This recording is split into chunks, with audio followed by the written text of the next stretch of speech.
Benvenuti a una nuova tappa di Run Electric, il viaggio di The Watcher Post alla scoperta della filiera dell'industria Made in Italy al servizio della mobilità elettrica. Oggi andiamo in Piemonte, a Grugliasco, alle porte di Torino, dal gruppo Bitron. Bitron è una realtà internazionale dal cuore italiano che progetta, sviluppa e produce meccatronica al servizio della e-mobility.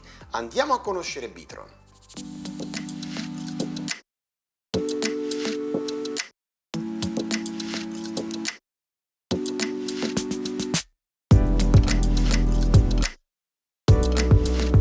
Roberto Bellessa, General Manager di Bitron, un'azienda importante nell'ambito della componentistica e dell'elettronica con una lunga storia in Piemonte e non solo. Cosa avete fatto in Bitron per intercettare l'innovazione del mercato della mobilità elettrica? Credo che quello che abbiamo fatto corrisponde a quello che abbiamo sempre fatto nella nostra storia, ovvero offrire prodotti tailor-made, soluzioni su misura, prodotti competitivi, prodotti affidabili, e questo credo sia stata la chiave del nostro successo in questi 10 anni lungo i quali abbiamo lavorato e stiamo lavorando nei componenti per la ricarica dei veicoli elettrici. Avete dovuto riorganizzare l'attività produttiva in quest'ottica? Avete dovuto fornirvi di quali professionalità specifiche e se guardate ai giovani? Sicuramente abbiamo dovuto riorganizzare, abbiamo dedicato un ufficio tecnico che conta più di 70 ingegneri soltanto a rispondere alle richieste che riceviamo dal mercato. Abbiamo creato 4 grossi reparti di produzione, uno qui in Italia a Grugliasco, gli altri 3 in Cina, Messico e Polonia, per cercare di dare una risposta al mercato che comunque è globale.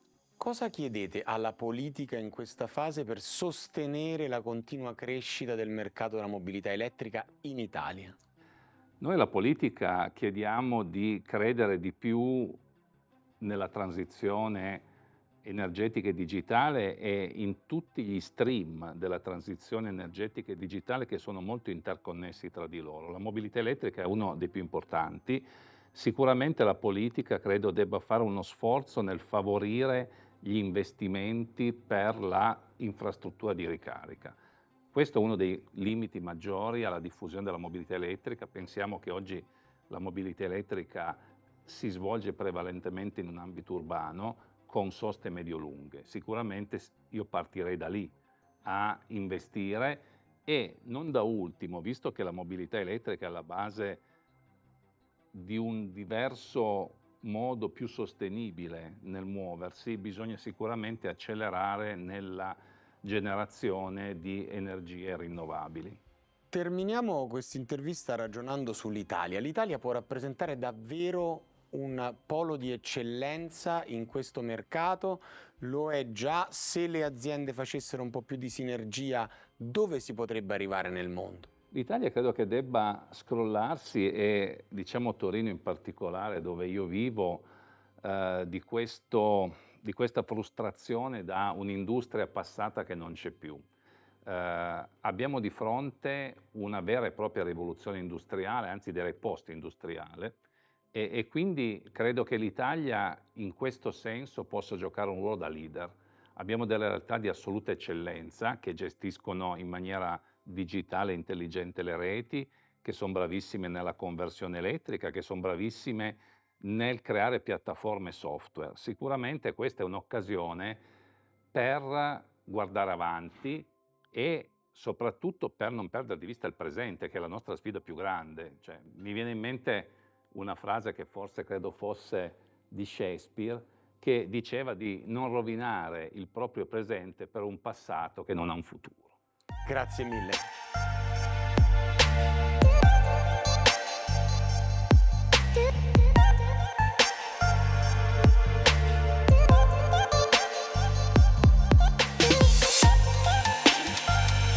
Alberto De Ros, direttore dello stabilimento di Grugliasco di Bitron, come avete riorganizzato le linee produttive intercettando l'innovazione continua del mercato della mobilità elettrica in Italia? Noi abbiamo cercato di capitalizzare sull'esperienza che abbiamo acquisito cercando di incontrare i requisiti dei clienti automotive per i quali abbiamo creato l'infrastruttura sia tecnologica che gestionale per cercare di calarla nei requisiti di tutto ciò che tecnologicamente era necessario per l'e-mobility. E di quali figure professionali specifiche vi siete serviti? Noi abbiamo fatto crescere le figure professionali che avevano lavorato per creare l'infrastruttura attuale, però ci siamo anche avvalsi del contributo di alcuni nostri partner, soprattutto per quanto riguarda la parte tecnologica che per noi era più nuova, per cercare di formare il nostro personale, oltre a creare, diciamo, una ricerca nell'indotto per tutte quelle figure che ci potevano aiutare. Questo dal punto di vista industriale, nella produzione. Per quanto riguarda l'R&D, ovviamente la necessità di andare verso architetture nuove ci ha spinto a cercare talenti nell'ambito dei requisiti che dovevamo soddisfare, ma abbiamo anche cercato di sfruttare la voglia e la determinazione dei giovani per cercare di spingerli in un ambiente che era innovativo.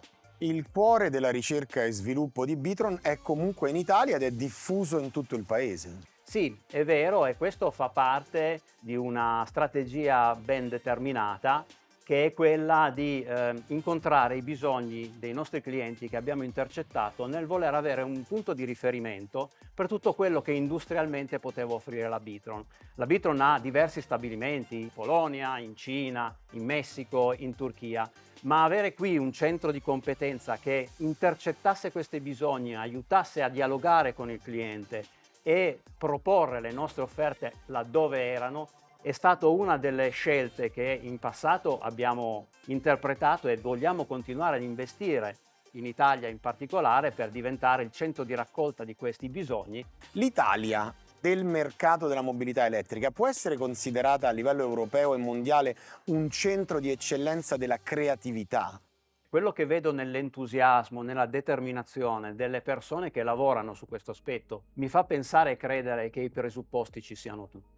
Certo, noi come azienda dobbiamo creare un ambiente adatto a potenziare questo, una zona di comfort nel quale queste risorse possano continuare a voler evolvere. È per quello che, come diverse aziende del nostro settore, anche noi stiamo investendo molto su comunicazione, su coinvolgimento, sul creare un work-life balance adatto a promuovere e far crescere sempre di più la voglia di integrarsi in questo contesto. Ci sono best practice da cui prendere spunto e se magari qualcuno dall'estero copia o prende spunto dalla best practice italiana? La flessibilità, la dinamicità di questo mercato incontra molto bene una delle caratteristiche dello scenario, del tessuto italiano, e cioè quello dell'inventiva e della reattività. Io penso però che noi dobbiamo cercare di alimentare questa risorsa, questo bene, aiutando nel promuovere metodiche gestionali che ci facciano potenziare questo aspetto, soprattutto adesso che stiamo integrando nel nostro tessuto industriale anche risorse giovani. Parlo di metodiche di gestione di autonomia condivisa con obiettivi specifici. Questi sono degli esempi che possiamo prendere da altre nazioni, senza mai però perdere due punti fondamentali. Il primo è un focus sul pensiero Lean, che ha come sua strategia il bisogno del cliente. Il secondo è far questo senza perdere l'inventiva del tessuto e del modo di lavorare italiano, che è una risorsa e ci viene anche riconosciuta. Grazie mille.